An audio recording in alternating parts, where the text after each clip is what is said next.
Greetings, welcome to 3 Lanes number 25. This time around, I would like to shift back to cars, and in this case, I will be talking about the Toyota Tacoma and how it was created, how long it has been in production, advantages and disadvantages against competition, issues and hurdles they have encountered in its development, overall strategy in the future, and its relevance in the automotive world. So let's begin with the evolution and the impact of the Tacoma. And the Toyota Tacoma stands as one of the most recognizable and enduring pickup trucks in the American automotive landscape. Since its introduction in 1995, this versatile vehicle has evolved from a compact truck to a mid-size powerhouse with a very, very dedicated following.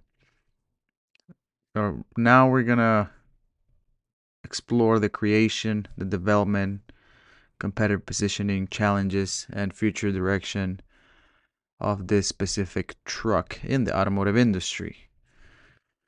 Origins and development of the Toyota Tacoma.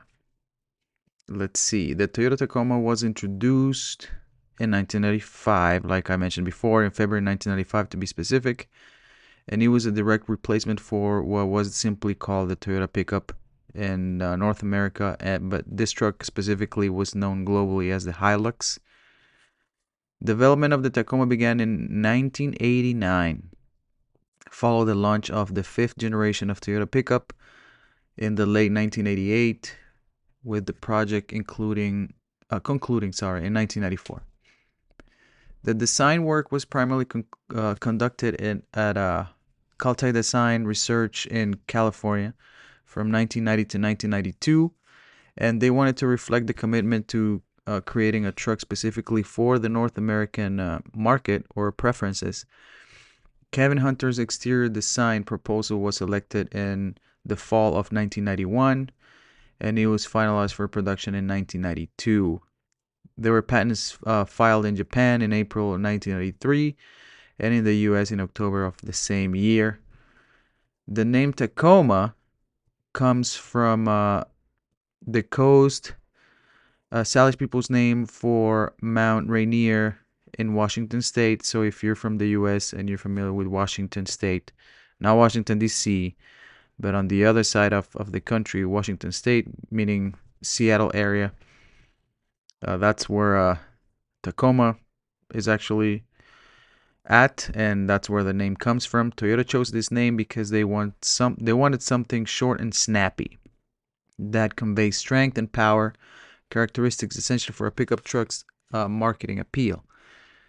What distinguishes the Tacoma from the global counterpart, the Hilux? What's its focus in American driving preferences? Toyota recognized that Americans and Canadians use pickup trucks differently than the rest of the world.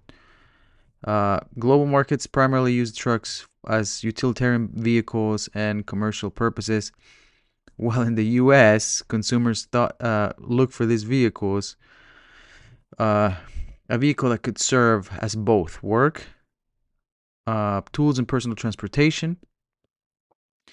And this made Toyota prioritize ride quality, handling, comfort, and safety in the Tacoma, rather than maximizing ruggedness and payload capacity as with the Hilux. Let's look into the evolution across the four generations from 1995 to the present. So the first generation from 1995 to 2004, the Tacoma established the foundation for the model's success. Initially, it was classified as a compact pickup truck. It offered three engine options: a 2.4-liter four-cylinder producing 142 horsepower, a 2.7-liter four-cylinder also with 150 horsepower, and a 3.4-liter V6 delivering 190 horsepower. Available in both two-wheel and four-wheel drive configurations, it came with either 4-speed automatic or 5-speed manual transmissions. In 1998, Toyota introduced the TRD, Toyota Racing Development version off-road package, on select models, which include a locking differential for enhanced off-road capability. An aftermarket TRD supercharger was also available for the V6 engine, boosting output to 254 horsepower. The first generation underwent two notable facelifts in 1998 and in 2001. The second gen, 2005 to 2015, this one debuted at the Chicago Auto Show in February 2004 and launched as a 2005 model on October 18th, 2004. This completely redesigned Tacoma grew substantially in size and moving from the compact to the mid-size pickup category. It was developed. Its development began in 2000 under Chief Engineer Chukwu Kubota, with most development handled by Hino in Japan. This generation offered unprecedented variety with 18 different configurations combining 3 cab types, 4 transmissions, 2 engines, and 2 bed lengths.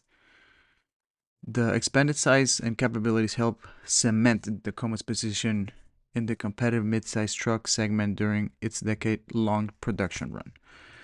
The third generation, from 2016 to 2023, Toyota continued to build on the predecessors of the Tacoma success while incorporating modern technology and safety features. This generation maintained the Tacoma's reputation for reliability while expanding its appeal to a broader audience. The fourth generation, and by the way, I think the third generation might be the best looking one. Yeah, just a side note. That fourth generation, 2024 to present, meaning just the last couple of years. The fourth generation Tacoma launched with the 2024 model year, representing the most technologically advanced iteration yet. The new generation shares its platform with the current Sequoia and Tundra models. This is interesting because the Tacoma is supposed to be smaller than the Tundra, but it shares platforms. Interesting how they do this with cars. Also, like how Volkswagen, Porsche has done it with SUVs and hatchbacks, like the GTI. I think the T1 shares the same platform, and not the Cayenne, but the what is the other one? The oh man, Google help me.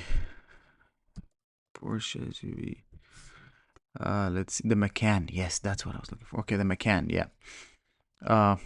Okay. This current model of the Tacoma offers a turbocharged 2.4 liter four-cylinder engine with an optional hybrid drivetrain.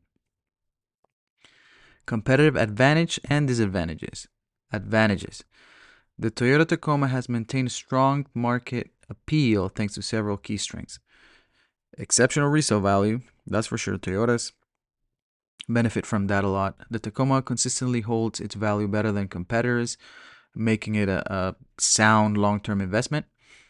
Investment, right? Like, take that with a grain of salt, because cars usually are not considered investments. Only some of them. But 2, reliability, reputation. Toyota's overall reputation for building dependable vehicles extend to the Tacoma, contributing to owners' loyalty. That is for sure. Toyota has a huge reputation of being reliable, and I don't think they have done anything wrong or to go against that reputation so far. Off-road capability, number 3. Particularly in TRD configurations, the Tacoma offers impressive off-road performance that appeals to adventure-oriented customers. Sometimes you see those TRDs just driving down the road, right? So I don't know. I don't know how often people take them off-roading, but yeah, you can. Number 4, seat comfort. The Tacoma seats have been praised as hugely supportive while being supple and comfortable at the same time, providing good ergonomics for long drives. I have never been on a new Tacoma to say if the new seats are good, but I think the first gen was really nice. It was actually pretty comfortable. Disadvantages. Despite its popularity, the Tacoma faces several notable criticisms. For example, cramped interior. The cabin often offers limited legroom, just 32.6 inches in crew cab models, and insufficient storage space for passengers. Well, it's a truck, right? If you want more storage, then get an SUV. Handling limitations. Critics cite clumsy handling with a stiff ride and unresponsive steering system that has too much play in the steering wheel. Again, it's a truck. If you want something that handles better, get a sports car. Powertrain, well, but I don't know. I never driven one, so I shouldn't be going against the criticism. I honestly, I don't know. So if you know, tell me.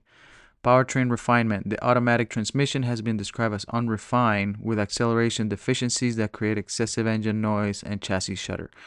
Well, kind of piggybacking from this, but I appreciate that Tacoma is kind of like the only truck, I think, that still has a manual transmission. Access challenges. The tall step up height makes entry difficult for shorter individuals. That could be true. I had a friend that had one first gen. It was not that tall.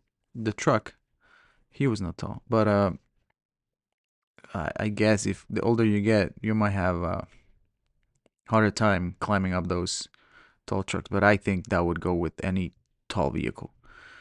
Ride quality, particularly in TRD models with heavier suspension, the ride is described as harsh even with cargo loaded.